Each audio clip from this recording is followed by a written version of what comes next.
Hello, and welcome to our presentation on the sound centrifuge. My name is Guastavino. I'm a psychoacoustician from McGill University and Kermit, and I'm presenting today on behalf of my collaborators, musicologist François-Xavier Féron from IRCAM, and Cédric Camier, who's an acoustic research engineer at Saint-Gobain Recherche in Paris, as well as a composer.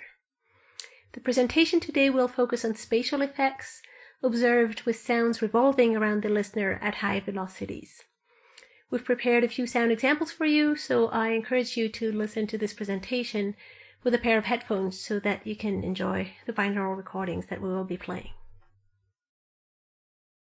We will begin this presentation with a brief historical overview of the use of spatialization in music.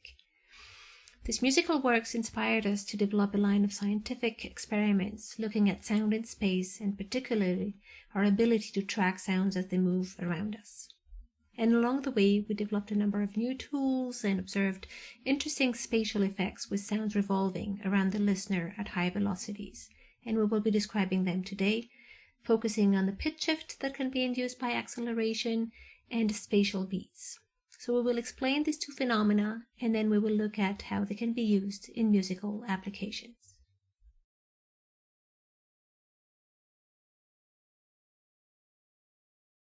The use of music spatialization in music dates back to the 16th century, where composers started spreading groups of musicians throughout the performance space to create spatial effects. These practices gave rise to new compositional techniques like polychoral or antiphonal music, where opposing choirs or groups of musicians would play successively, creating a question and answer game, or simulating echoes by repeating a note or a musical fragment with a delay at different spatial positions. The motet Spamminalium, composed by Thomas Tallis around 1570, is a remarkable example of this, with 40 singers, namely 8 choirs of 5 voices each, surrounding the audience. This motet was revisited by Janet Cardiff in the sound installation The 40-Part Motet, with 8 groups of 5 speakers recreating the original spatial distribution and each reproducing the voice of a singer, so that, begin quote, the listener would be able to really feel the sculptural construction of the piece by Tallis, end quote. The composition of this piece was certainly inspired by the Venetian polychoral style developed around 1540 by the successive maestri di capella of St. Mark's Basilica. They all experimented with specialization by positioning groups of musicians under the different domes of St. Mark's Basilica, influencing the development of a specialization as a musical practice. We find similar uses of static specialization with musicians positioned in discrete spatial locations during the Baroque, Classical, and Romantic eras. Berlioz's Requiem is an emblematic example of this, with 4 groups of brass instruments placed around the audience at the 4 cardinal points of the Hôtel des Invalides in Paris.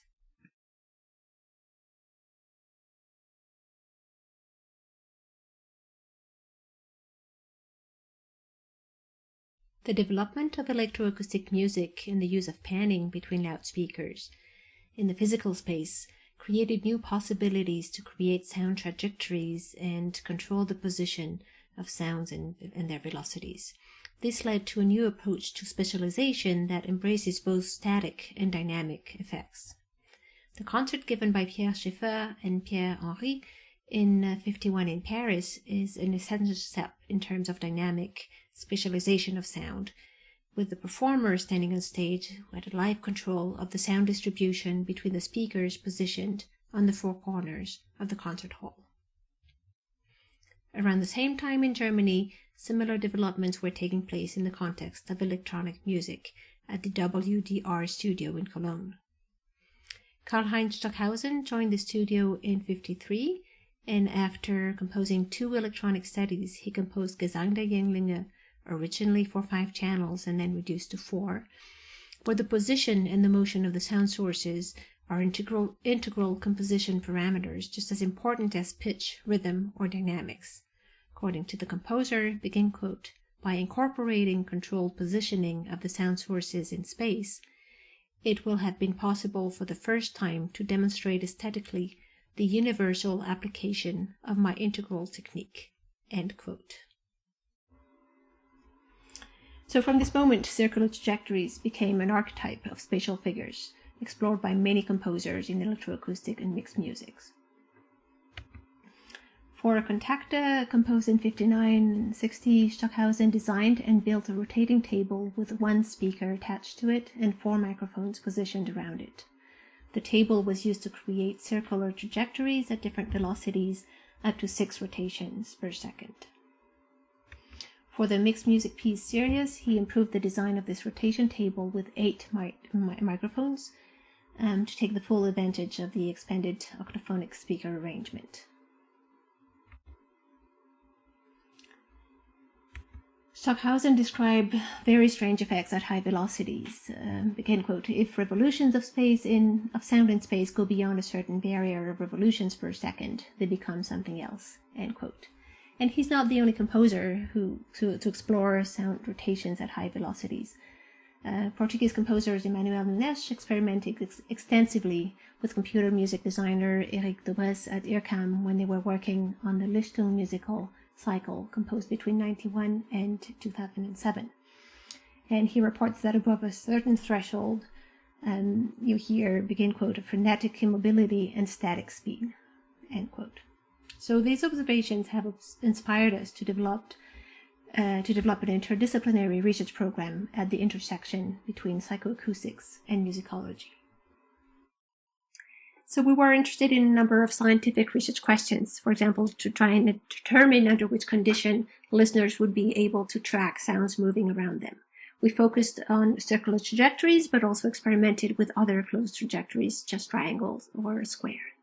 And we were interested, in terms of the scientific perspective, in better understanding the perceptual mechanisms at play to track moving sounds and see if there were mechanisms that were specific to dynamic localization or if we relied on the same mechanisms as static localization.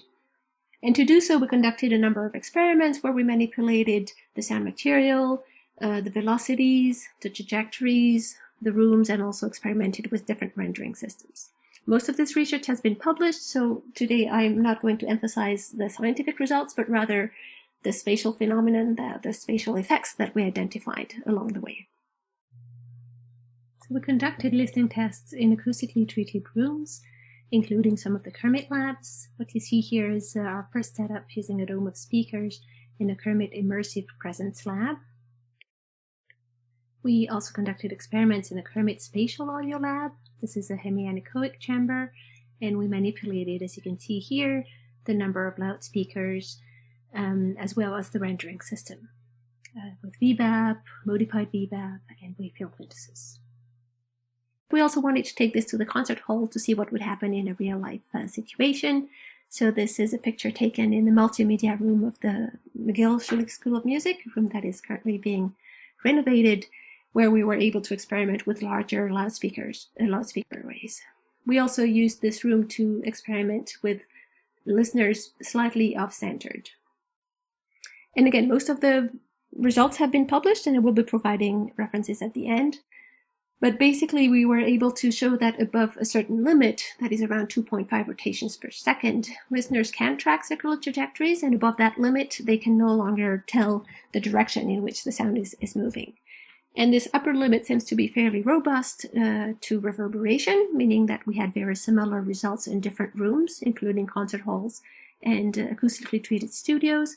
It's also fairly robust to the speaker configuration, so it doesn't seem to be affected too much by the number of speakers, as well as the rendering method. And I'll talk more about that in a minute. This upper limit is, however, affected by the position. So if you're in the center of the loudspeaker array or if you're off center, the results will be slightly different, as well as the spectral content of the sound. But to go back to our presentation today, this graph here represents the main findings here. So what you see on the x-axis is the number of rotation per seconds. So basically below this upper limit of 2.5, you can track a circular motion. That is, you can tell in which direction the sound is moving, and you can localize the sound in space. Between 2.5 and 5 rotations per second, you lose the sense of direction, but you hear a left and right alternation. And then above this 5 rotations per second, it becomes really difficult to even localize bits or pieces of the sound, and you have the static spin. And as you increase the number of rotations per second, velocity, then we started observing interesting effect, including a pitch shift induced by acceleration. And when the number of rotation per second approaches the fundamental frequency of the sound, then we start getting into a spatial beating or spatial beats between the frequency of the sound and the number of rotations per second. So what we will cover now is these two spatial effects of pitch shift induced by accelerations and spatial beats. So in order to be able to investigate this phenomenon, we had to adapt slightly the VBAP, the vector-based amplitude panning, so that we would recompute the position, the exact location of the sound for each sample, so at the audio rate. And we're using a two-step hybrid spatial rendering methods using numerical propagation up until the loudspeaker array, and then this modified VBAP where we control the position of the source at the audio rate. I invite you to look at the corresponding publication if you want further detail on this rendering method. The first spatial effect that we will be looking at is the pitch shift induced by acceleration. We'll play a binaural recording of a 100 Hertz sine wave revolving at a velocity increasing from 0 to 199 rotations per second. And as you will see, as the number of rotations per second increases, you will hear a spectral enrichment. Let's play the sound example.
The second example that we will be looking at is a spatial beat. This is a phenomenon observed when the number of rotations per second approaches the fundamental frequency of the sound. So we will illustrate this with an example of a 100 Hertz sine wave rotating in a clockwise direction. What you will see represented with the orange arrow is the direction of the actual motion, and then with the white arrow is the apparent direction of motion. So what you see on the left-hand side is this 100 Hertz sine wave traveling in the clockwise direction at 99 rotations per second. And what you see is an apparent motion in the opposite direction, with a spatial beat traveling at a cycle of 1 second, one corresponding to the difference between 100 Hertz and 99 Hertz, or 99 rotations per second. What you see in the middle now is the same 100 Hertz sine wave traveling at 101 rotations per second. And the apparent motion is now in the clockwise direction. But most interestingly is what we see if we combine the two, if you like, in this example, which you can think of as the auditory equivalent to the wagon wheel effect in the visual domain. So what you will see here is the 100 Hertz sine wave rotating with the velocity that will decrease starting at 101 rotations per second all the way down to 99 rotations per second. And you will see an apparent motion that is first clockwise, then stops when we reach the 100 rotations per second, and then the spatial beat seems to be traveling in the opposite direction, the counterclockwise direction.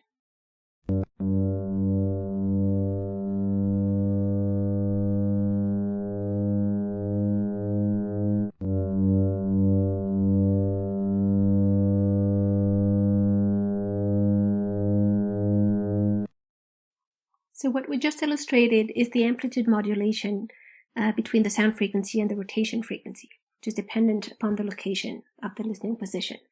This is the phenomenon at play for the spatial beat, but in reality, there are really three phenomena that are responsible for the spectral enrichments that you saw in the pitch shift, for example. So we described the first one, but there is also a Doppler effect on the primary source and also on the reflections of the walls of the room, which have been described in this publication, and I invite you to look at it if you're interested. There are also additional amplitude modulations due to the loudspeaker radiation patterns and the interaction with the room. But what I would like to do now is really to focus on the musical explorations or musical applications of this phenomena in musical works. So we will first talk about two related musical productions that use the spatial beats and this pitch shift in two pieces by Cite Camier, and then we'll say a few words about an ongoing series of spatial studies that are in progress. I composed two acousmatic pieces that exploit specifically sources moving in circular motions. Playing in high velocities at the order of magnitude of the audible frequencies is a very particular sound transformation process because it aggregates, it englobes other command parameters such as the pitch, the spectrum, the periodicity, and the spatialization. This imposes strong constraints, but also an intrinsic coherence between the mass of the sound and the motion dynamics of the created sound field. To exemplify this, I will play to you an excerpt of the piece of mine, Spinning in a Room. So you will hear these sound and space properties coupling through velocities over three layers. The high-frequency sounds moving at really high velocities show tremolos, distortions, and frenetic alternance due to strong Doppler effects. Medium sound moving in off-center circles give the impression of waves coming through the room with a strong immersive perception effect. Whereas low-frequency sounds moving around the listener in a spatial beat condition creates a steady sound field in circular motion slowly crossing each body in the room.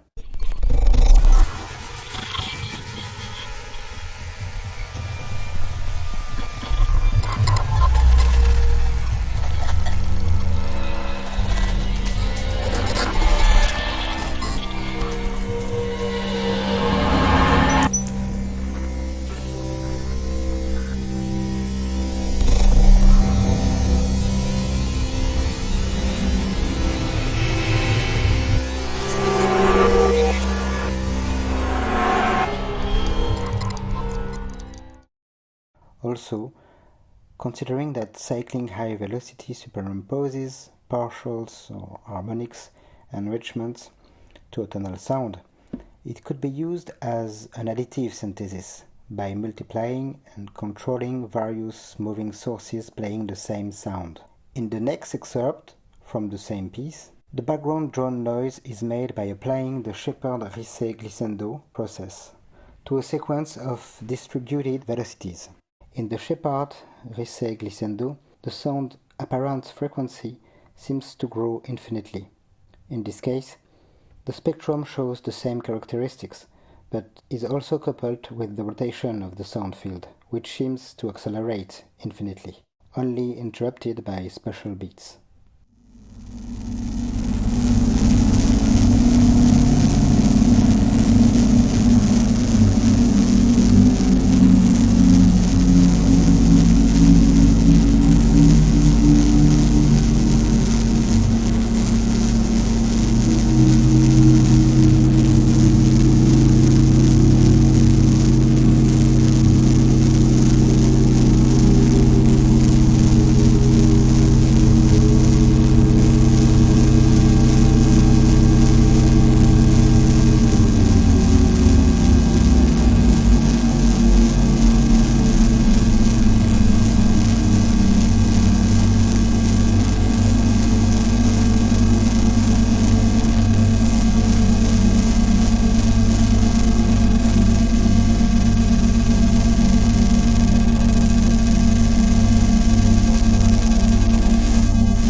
So I mentioned that there was a series of spatial studies in progress, and this is using the sound centrifuge that has been presented here to musically explore various spatial parameters with sounds spinning at high velocities, but also moving in circular trajectories at slower velocities.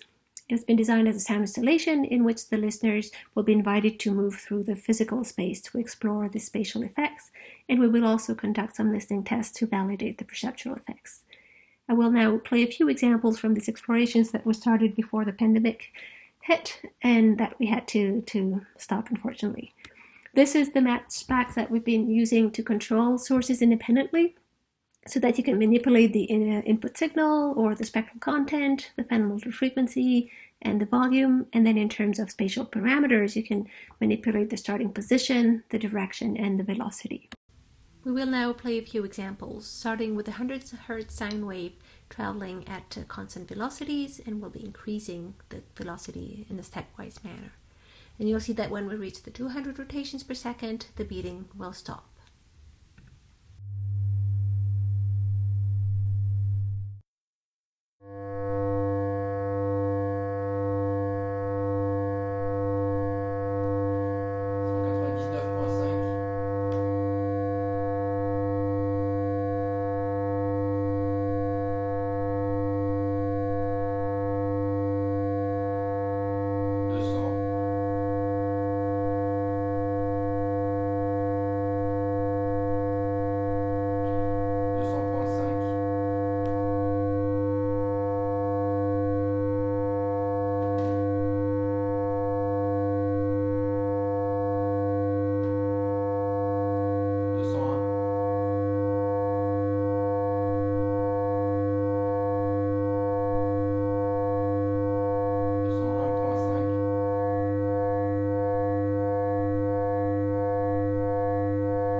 Another example here with two sounds. The first one is a sine wave at 400 Hz with the velocity increasing between 394 to 408 rotations per second. And then towards the end, we will superimpose a sine wave at 100 Hz rotating at 99 rotations per second. So we will get this spatial beat.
We've also been experimenting with complex sounds. So the next example is a sound with 8 harmonics and 100 Hz fundamental frequency. You will first hear the sound, no motion, and then the harmonics, the even harmonics moving at 1 rotation per second, and the odd harmonics moving at 2 rotations per second, then back to the original sound, and the complex sound with harmonics moving at different speeds. And this creates a spatial segregation, if you like, of the different harmonics so that you can enter inside the harmonic sound.